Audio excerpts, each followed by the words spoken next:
is the CSS Life. Each quarter we bring you stories from the CSS community. This quarter's pillar is stewardship. Stewardship, utilizing human resources responsibly. Providing wise and respectful use of all material and monetary resources. Promoting prudent use of resources and energy. Finding time for work, play, and prayer with daily life, which will promote physical, mental, and spiritual growth. Did you know 0.75% of every student's tuition pays an activities fee, which then becomes a credit on the Student Senate's budget? This budget then gets allocated to different clubs and individuals on campus, determined by Senate majority approval.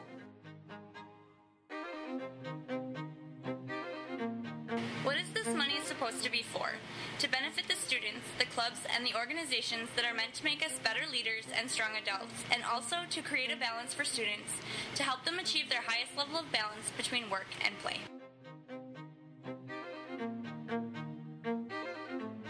Many of the senators have a difference in opinions. Some believe they should keep a safety net of money, and others believe that it is best when all of the money is allotted out to the clubs and to different student organizations. I'm Melissa Marvin, and I'm the student body president. My role deals a lot with student behavioral concerns. So I have served as a student advocate to students who did not want to go into the dean's office alone. I've been to students going to counseling. I'm Crystal Boisel, and I'm the financial vice president. And I pretty much handle all the finances, so when clubs come, most clubs have club accounts, and they'll do fundraising throughout the year, or they'll come to Senate and ask for money, and my job is basically just to keep it all organized and make sure they don't go into debt, and they're set for the next year. Student Senate is a student advocacy organization. Our biggest thing is that we allocate funding out to clubs and organizations. What our goal is not necessarily to exhaust the fund, but to make the financially responsible decisions that really will benefit the student body. Have we had a year where there's no more funds at the end? Yeah. We have, and we've actually gone in debt a very lot, and that's not a pretty sight.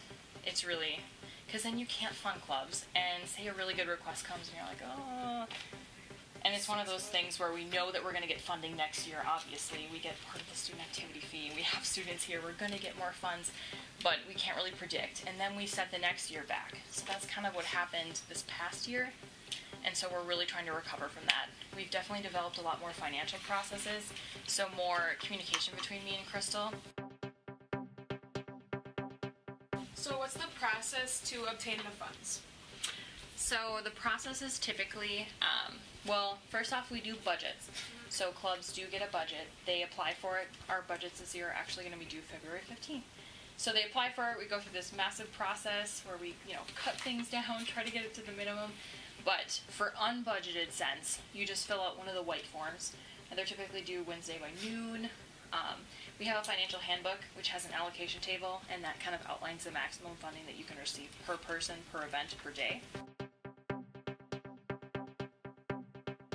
The allocation table found in the financial handbook is meant to display maximum funding. According to this table, transportation allotment cannot exceed $1,700. However, Shima was given $400 more than this for a trip in 2010, making their total transportation allotment $2,100.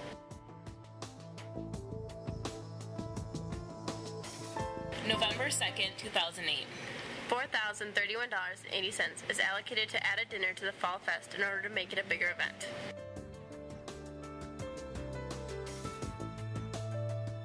October 23rd, 2011. $3,327 is allocated to Vikings fans to attend a game. February 22nd, 2009. $2,204.70 is allocated to Ski and Snowboard Club for a spring break trip to Colorado. Student Senate states on their website that it is responsible for making important decisions that affect the lives of almost every student enrolled here, in one way or another. Their mission is to facilitate and advocate for the effective training and support of past, present, and future student leaders. Considering what we found while researching the Senate's meeting minutes, we came to the initial conclusion that their financial stewardship was below expectation. Thus, we had some questions. Could they just give random amounts of money, some being very large? How is that benefiting all of the students? We got the feeling that these unbudgeted requests gave clubs the freedom to ignore measures in organization and planning. Dean of Students Megan Perry Spears gives us a second opinion and brings light to the responsibility that accompanies large allocations of money. Those dollars are, in some ways almost sacred dollars, in that is hard, that is blood, sweat, and tears, and that there's a responsibility to use that money well, use it to support the learning experience. There's a lot of ways to integrate learning, but making sure that every dollar spent is supporting the growth and development of students and the community. When you have a board and a group, a student government saying, this is what's good, we have checks and balances that help us to make those decisions well, so that there's equity and that we are diverse in our where we are funding, but it is always for the sake of the learning, growth, and development of individuals and the college. In talking to Steve Lyons, advisor of Student Senate, we were able to verify that Student Senate upholds its financial stewardship responsibilities. They don't try and spend their entire budget in one semester. They get an allocation each semester. That is a percentage of enrollment, full-time enrollment. And what they try and do is fund as many requests as they can until they don't have any more money.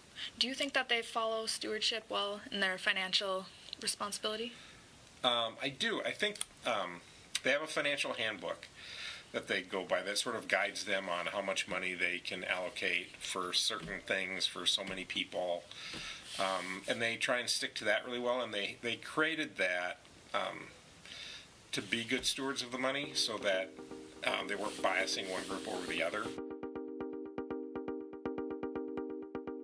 We learned that at times stewardship requires flexibility. Looking at the meeting minutes, we know that not every situation is going to fit all of the rules.